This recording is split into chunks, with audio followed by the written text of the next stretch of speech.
All right, so, and I'm not supposed to say like, oh, this is like my favorite like type of wine, and we don't profess favorites here, and we really don't have any. But we do have, I'll say, I have sentimental favorites. All right, sentimental favorites, wines that were an important part of moving along career-wise, on the career trail. There were certain timeline points where we had certain experiences with certain wines that kind of made you go, yes, I want to do wine more. I want to have this experience. And for me, I broke into the business, late 80s, but started working a little more intensely towards it in the early 90s. And that was when Zinfandel blew up, right? Red Zinfandel. We had a bunch of really great producers, produced some of their most iconic wines during the early 90s, producers that positioned themselves for great success down the line, including a gentleman by the name of Joel Peterson, who along with Reed Foster were partners in a winery called Ravenswood. Ravenswood, no wimpy wines. I know a few nerds have that tattoo somewhere on their calves and their ankles, but I don't judge. Anyway, Ravenswood was maybe the iconic Zinfandel producer from the late 80s into the mid 90s. Lines out the door for the wines in the morning, heavily allocated. One bottle here, one bottle here. Sir, I know you're wearing a Groucho nose. Please take it off. You cannot have another bottle. And the wines were worth it. They're absolutely stunning wines.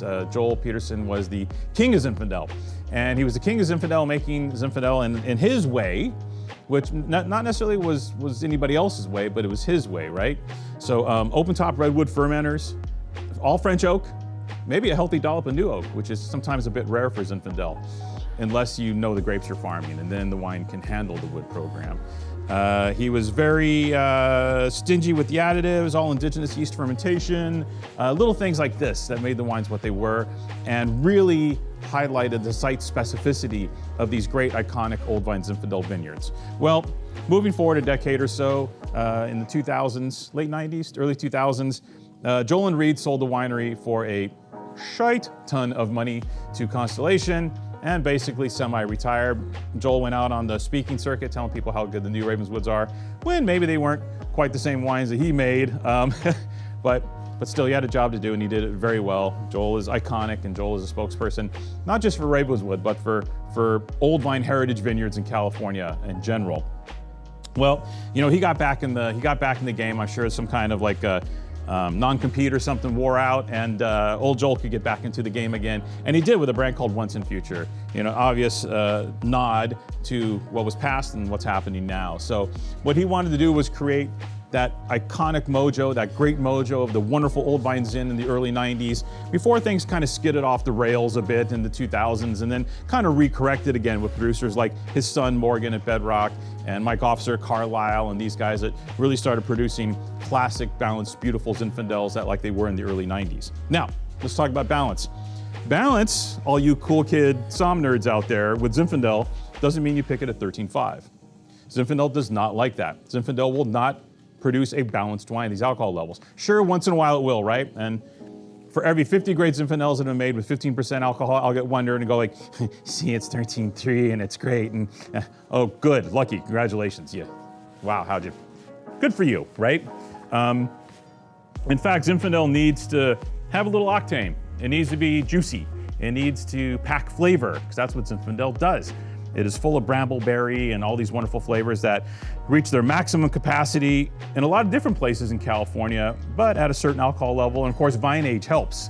A bit like Old Vine Carignan, Zinfandel loves old vine material. Those old vines really produce balanced, harmonious, complex Zinfandel. So here we have the Once and Future Zinfandel Napa Valley 2021. Napa Valley, you say, isn't all the Zinfandel being pulled out of Napa Valley because it's too expensive? The dirt's too expensive. You got to grow Cabernet there to get your nut, right?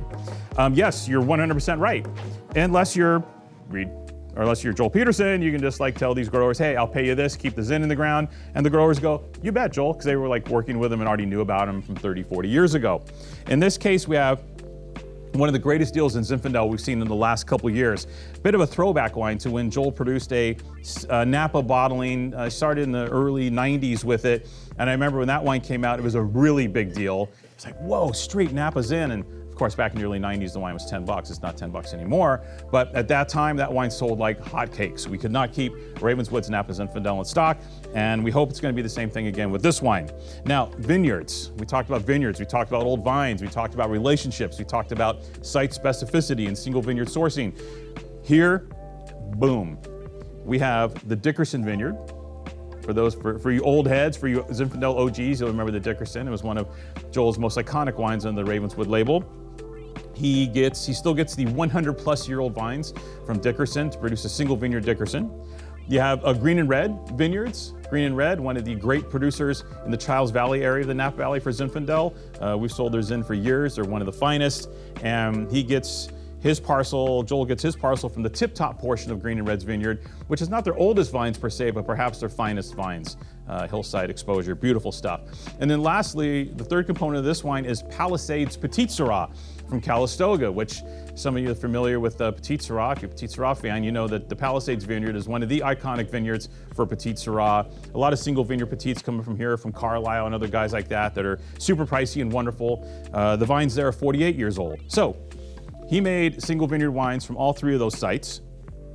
And the barrels that didn't make the cut for those $60 single vineyard wines, he blended together to produce this outrageous Napa Zinfandel. Now, we're not talking about tens of thousands of cases anymore. That ship has sailed. We're talking about hundreds of cases, all from the top vineyard sites. So the declassification scenario here isn't, oh, well, the young vines went here and the stuff that wasn't in French oak went here, and oh, I didn't. No. This is a straight culling for his single vineyard program, and the leftovers were dropped were dropped into this fabulous Napa Valley Zinfandel. Mostly Dickerson here. French oak, 30% new, 70% used. He made a whopping 327 cases of this wine, of which we're probably buying almost 10% of the production. We really love it. So Napa Zin, let's get to what it tastes like real quick. I know I'm kind of going long here, but this is a great story to tell. Classic Napa Zin isn't as jammy and boisterous as some of the Zinfandels from the Dry Creek Valley or Russian River Valley or that kind of area. These wines have structure. The Napa Zinfandels, it's probably slightly cooler in some of these areas, so you get more pepper, you get bramble, you get a black cherry character coming into these wines. You get a little Scotia mint from the Dickerson Vineyard. The Dickerson always had that Heights Martha's Vineyard quality, slightly minty character to the aspect of the fruit in this wine. The Petit Syrah gives you power and punch, but also structure. It's not as like blatantly inky, jammy, that kind of, it's not that style. This is a refined style of Zinfandel. Joel's Zinfandels were always refined, even at Ravenswood. These were not blockbuster Zinfandels. Those days came later. These are classic Zinfandels that were capable of aging for 10, 15, 20 years. Still are. A complete Napa Valley Zinfandel. And this is going the way of the dodo bird. Yes, all the Zinfandel in Napa Valley is getting ripped up. Yes, it's going to be a Cabernet world at some point in the Napa Valley. It is already. So we're going to probably lose down the line the potential to produce wines like this, especially at this price. Joel's probably losing money on the wine based on Zinfandel grape costs nowadays. This is 25 bucks. But bless his heart, I think Joel remembers those halcyon days fondly, just as we remember them, and I think he really wanted to offer a ridiculous wine for the money to all of his adoring, loyal Zinfandel buying public. Cheers to you, Joel. You've done it. You brought the 90s back home again, and couldn't happen to a nicer guy, and it couldn't be a better wine. The Once and Future Napa Valley Zinfandel 2021, phenomenal value.